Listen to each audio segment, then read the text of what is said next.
రామ్మోహన్ గారు ఉన్నారు, బీఆర్ఎస్ నేత, ఆయనతో మాట్లాడదాం. రామ్మోహన్ గారు, గుడ్ ఈవినింగ్ అండి. గుడ్ ఈవినింగ్ అండి, నమస్తే. రామ్మోహన్ గారు, రైతులకి రుణమాఫీ ఆగస్టు 15 లోపు చేస్తానని ఏదైతే చెప్పారో దానికి సంబంధించి రుణమాఫీ చేయడానికి తెలంగాణ సర్కారు వడివడిగా అడుగులు వేస్తుంది. దానికి సంబంధించి రేవంత్ రెడ్డి గారు కూడా ఆగమేఘాల మీద రోజు కూడా మీటింగులు పెడుతున్నారు. రానున్న రోజుల్లో మేము చెప్పింది చెప్పినట్టు చేస్తామంటున్నారు. కాకపోతే కండిషన్స్ ఆర్ అప్లై అంటున్నారు. మరి ఈ కండిషన్స్ ఆర్ అప్లై అంటే ఎలా చూడాలి? ముందుగా మనం అందరం తెలుసుకోవాల్సిన విషయం ఏంటంటే, ఇక్కడ కాంగ్రెస్ పార్టీ డిఎన్ఏలే మోసం కుట్ర. అది ఇప్పుడు కాంగ్రెస్ పార్టీతో చేయడం అనేది పెద్ద ఆశాస్పదం. అంతా ఎక్స్పెక్ట్ చేసిందే. ఎన్నికల ముందు గద్దెనెక్కడానికి ప్రజలకు కళ్ళబుల్లి మాటలు చెప్పి, రైతులకు కళ్ళబుల్లి మాటలు చెప్పి అధికారానికి వస్తే వీళ్ళు ఇట్లా మోసం చేస్తారు. వీళ్ళ డిఎన్ఏనే, కాంగ్రెస్ డిఎన్ఏనే మోసం, కుట్ర, దగ, వంచడం, ఇవన్నీ కాంగ్రెస్ డిఎన్ఏ. వాళ్ళకి మేనిఫెస్టోలో వాళ్ళ పనే ఇది. అదే ఇక్కడ ఉన్న తెలంగాణ వాసులు పాపం కొంచెం ప్రేమగల వ్యక్తులు కాబట్టి మోసపోయి కాంగ్రెస్ పార్టీ ఆదరించి ఓట్లేసి చేయాలి. ఇవాళ ఇట్లే మాట్లాడతారు. రేవంత్ రెడ్డి ఏం మాట్లాడుతున్నారంటే, ఆ రోజు వరికి 500 రూపాయలు బోనస్ ఇస్తా అని చెప్పిన వ్యక్తి నేను సన్న ఓట్లకి ఇస్తా, దొడ్డు ఓట్లకి ఇయ్యను అంటే ఆ రోజు తెలియదు. ఎవరు సన్న ఓట్లు పడతాయా, దొడ్డు ఓట్లు పడతాయా, ప్రజలు ఏం ఏమంటున్నారంటే లింగు యాదవ్ గారు దానికి ఏమంటున్నారంటే దానికి సన్న ఓట్లని ప్రోత్సహించడానికి మేము ఇలా మాట్లాడుతున్నాం అంటున్నారు. అదే చెప్తా. అంటే ఆ రోజు సన్న బియ్యం తింటున్నా, దొడ్డు బియ్యం తింటున్నా, మరి వీళ్ళకి అవగాహన లేదా? పార్టీ సుమారుగా 4 దశాబ్దాలు పరిపాలించిన పార్టీ కాంగ్రెస్ పార్టీ తెలంగాణని. ఆ దేశంలో 5 దశాబ్దాలు పరిపాలన చేసారు. మరి ఏ రాష్ట్రంలో ఏ బియ్యం తింటారు అది క్షేత్రస్థాయిలో అవగాహన లేకుండా మరి మేనిఫెస్టో రూపొందించేటప్పుడు ఏం ఆలోచించి రూపొందించారు మేనిఫెస్టోను? కాబట్టి ఇవన్నీ అవగాహన లేని పనులు. కేవలం ఒక అధికార కండూతి, అధికార కకృతి, సీట్ మీద ఎట్లా కూర్చోవాలి, ఉండోళ్ళు ఎట్లా దింపాలి, ఇదే లక్ష్యంగా పనిచేసి కాంగ్రెస్ పార్టీ తప్పితే ప్రజలకు న్యాయం చేయాలి క్షేత్రస్థాయిలో పరిస్థితి వాళ్ళకి అవగాహన లేదు. ఈ రోజు సోదరుడు అంటారు, రింకు గారు అంటున్నారు, మొత్తం రాళ్లకు, గుట్టలకు, తుప్పలకు ఇచ్చారు పైసలు కేసీఆర్ గారు అంటారు. భారతదేశంలో 2 రకాల భూములండి. ఒకటి నాన్ అగ్రికల్చర్, ఒకటి అగ్రికల్చర్. 2 రకాల భూములే, కమర్షియల్,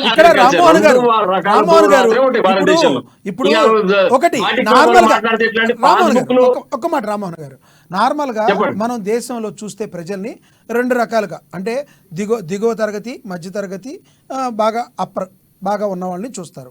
ఎవరైతే దిగువ తరగతి ఉన్నారో వాళ్ళందరికీ కూడా ప్రభుత్వం అన్నీ కూడా ఇచ్చి ఆదుకుంటుంది. ఎందుకంటే వాళ్ళందరూ కూడా భారతదేశంలో భాగంగా ఉన్నవాళ్ళు, అందరూ బాగుంటాం భారతదేశం యొక్క ముఖ్య లక్షణం కాబట్టి. అలాగే రైతుల్లో కూడా రైతులు ఎవరైతే చిన్నకారు, సన్నకారు రైతులు ఉన్నారో వాళ్ళనే కదా ప్రభుత్వం చూడాల్సింది. ఎవరైతే పెద్ద పెద్ద భూస్వాములుగా ఉన్నారో వాళ్ళను కూడా రైతులకు పరిగణలోకి తీసుకుంటే మరి ఆ డబ్బులు పెడితే మిగతా రైతులకి న్యాయం చేయొచ్చు కదా. కాబట్టి కదా వాళ్ళు అలా అనేది. రైతు బంధు గాని, రైతు బీమా గాని ఇచ్చింది వ్యవసాయ భూములకు మాత్రమే.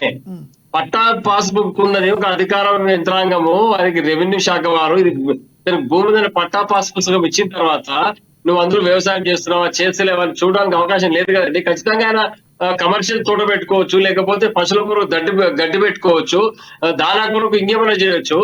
ఇవన్నీ ఉంటాయి కదా, అన్ని కూడా వ్యవసాయ కిందికి వస్తాయి కదా. దాన్ని మనం కాదని ప్రతి ఒక్కరికి ఎకరాకి 5,000 చొప్పున వారు కేసీఆర్ గారు ప్రకటించడం జరిగింది.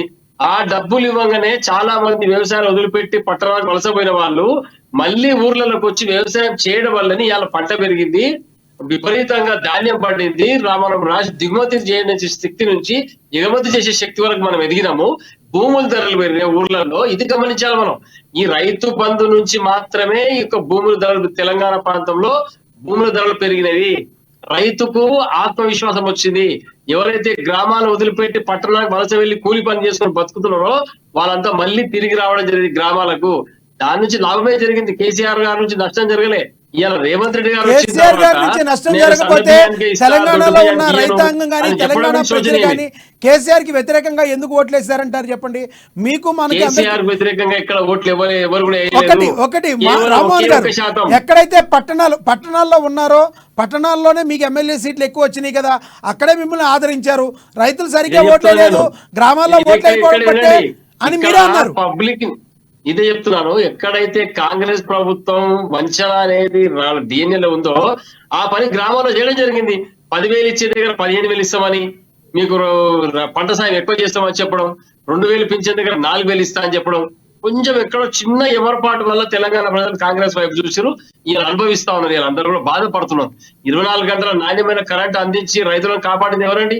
ఒక్కసారి ఆలోచన చేయండి. అంతకు ముందుకు వ్యవసాయ పొలాల దగ్గర అవును సార్, ఒక పక్కనేమో కేసీఆర్ గారికి నోటీసులు వెళ్ళి మరి టెండర్లు లేకుండా విద్యుత్ కొనుగోలు చేశారని, టెండర్ లేకుండా విద్యుత్ కొనుగోలు చేసినప్పుడు మీరు ఆ రకంగా టెండర్లు లేకుండా విద్యుత్ కొనుగోలు చేసిరా, టెండర్లు ఇచ్చి విద్యుత్ కొనుగోలు చేసిరా, విద్యుత్ అధికారులు వివరణిస్తారు దానిపైన. ఖచ్చితంగా ఎవరైతే రైతులకు 24 గంటల నాణ్యమైన కరెంట్ ఇవ్వాలి, చిన్న కుటీర పరిశ్రమలకు 24 గంటల కరెంట్ ఇవ్వాలి, గృహ అవసరాలకు కరెంట్ ఇవ్వాలని నిరంతరం కృషి చేయడానికి అవకాశం ఉన్న దగ్గర కొనుగోలు చేయడం జరిగింది. దాన్ని మనం ఇలా ప్రతిపక్షాలు భూతద్దంలో పెట్టి నువ్వు విజయానికి శాత కాక కేసీఆర్ గారు ఇట్లా కొన్నారు, కేసీఆర్ గారు టెండర్ లేకుండా కొన్నారు, కేసీఆర్ గారు అవినీతి చేసిన అబద్ధం మాటలు ప్రచారం చేస్తే దాన్ని ఎవరు నమ్మే పరిస్థితి లేరు. నువ్వు 24 గంటల నాణ్యమైన కరెంట్ ఇచ్చి కేసీఆర్ గారు తక్కువ ధరలో కొని అక్కడ ఉన్న లోపాలు ఎత్తి చూపితే ఆ రోజు నమ్మే పరిస్థితి ఉంటుంది. అంతేగాని అబద్ధం మాటలు విష ప్రచారాలు చేసేవారు నమ్మే పరిస్థితి లేదు. ఇవాళ రైతు బంధు కానీ రైతు బీమా కానీ ఇంతవరకు లేదు. అదేవిధంగా రైతు రుణమాఫీ లేదు. దానికి కండిషన్ అంటావు. నువ్వు ప్రతిదీ కూడా కండిషన్లు పెట్టిస్తే నువ్వు ఈ మాట ఫస్టే చెప్పాలి కదా.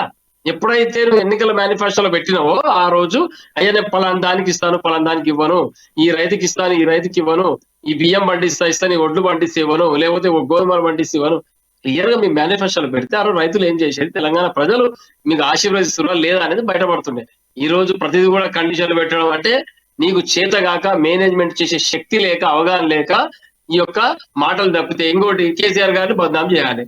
ఈ యొక్క మాటల కొరకు ఇచ్చే పరిస్థితి లేదు కాబట్టి దాన్ని పక్కతో పట్టించి ప్రాపగండ చేసుకొని దీనికి తాత్కాలికంగా దీన్ని ఏమంటారు ఉపశమనం పొందడానికి ప్రయత్నం చేస్తుంది కాంగ్రెస్ పార్టీ. దీనిపైన కాంగ్రెస్ పార్టీ అవగాహన ఏం చేసుకోవాలంటే పూర్తి స్థాయిలో మనం ఏం చెప్పినాం దాని మాట పైన నిలబడాలి.